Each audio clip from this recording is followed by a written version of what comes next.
Hello दोस्तों, आप लोग का स्वागत है सिंपल क्वेश्चन आंसर में। आइए हम लोग इस वीडियो में यमुना नदी की संपूर्ण जानकारी प्राप्त करते हैं। इससे पिछले वीडियो में हम लोग सिंधु नदी, ब्रह्मपुत्र नदी, गंगा नदी की संपूर्ण जानकारी प्राप्त किए थे। अगर आप लोग उस वीडियो को नहीं देखे हैं तो आप जाकर देख सकते हैं, डिस्क्रिप्शन बॉक्स एवं प्ले लिस्ट दोनों में दिया हुआ है। तो आइए हम लोग यमुना नदी की संपूर्ण जानकारी प्राप्त करते हैं। देखिए, यमुना नदी जो है, यह नदी महान हिमालय के यमुनोत्री से निकलती है। पहला पॉइंट में क्या लिखा हुआ है, यह नदी महान हिमालय के यमुनोत्री से निकलती है। ठीक है। दूसरा पॉइंट में लिखा हुआ है, इस नदी की लंबाई 1375 किलोमीटर है। कितना, याद रखिएगा, यमुना नदी की लंबाई कितनी है, 1375 किलोमीटर।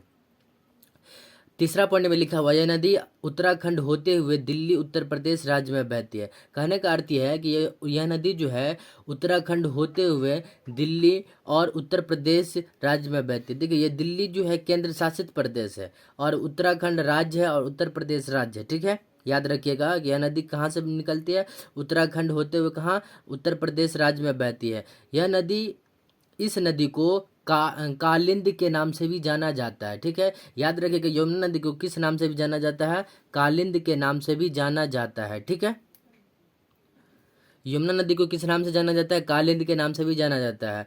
अगला पॉइंट में लिखा हुआ, यह नदी भारत के लगभग 3 राज्य में बहती है। कहने का अर्थ यह है कि यह नदी जो है भारत के लगभग 3 राज्य में बहती है। पहला है उत्तराखंड, दूसरा है उत्तर प्रदेश और तीसरा है हरियाणा। हरियाणा के कुछ भाग में ही यह नदी बहती है, यानी कि यमुना नदी जो है हरियाणा के कुछ भाग में ही बहती है। सबसे ज़्यादा उत्तर प्रदेश में बहती है। यमुना नदी सबसे ज़्यादा कहाँ बहती है, तो उत्तर प्रदेश में, याद रखिएगा। ठीक है, उसके बाद इसकी प्रमुख सहायक नदियाँ है, यमुना नदी की प्रमुख सहायक नदियाँ चंबल, बेतवा, कैन आदि। ठीक है, याद रखिएगा, यमुना नदी की प्रमुख सहायक नदी कौन सब है, तो चंबल, बेतवा, कैन आदि। ठीक है, और यह नदी गंगा की सबसे बड़ी सहायक नदी है। कहने का अर्थ यह है कि यह नदी जो है गंगा की सबसे बड़ी सहायक नदी है। ठीक है, उसके बाद अगला पॉइंट में लिखा हुआ है कि इस नदी के किनारे उत्तर प्रदेश का आगरा शहर बसा हुआ है।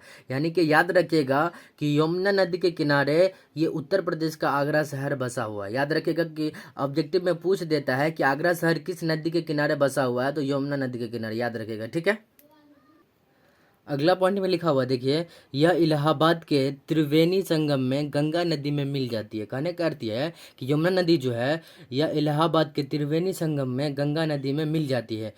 उससे अगला पॉइंट में लिखा हुआ है, इस नदी के किनारे भारत का मशहूर त्यौहार कुंभ का मेला लगता है।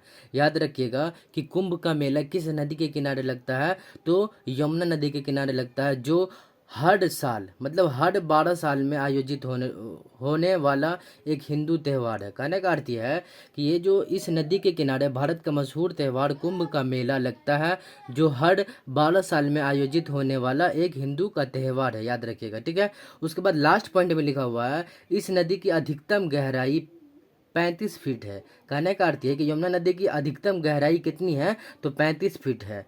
मुझे उम्मीद है कि आप लोग को यमुना नदी के बारे में समझ में आ गया होगा। अगर समझ में आया हो तो लाइक करें और चैनल पे नए हो तो चैनल को जरूर सब्सक्राइब कर लें। मिलते हैं नेक्स्ट वीडियो में, तब तक के लिए जय हिंद, जय भारत।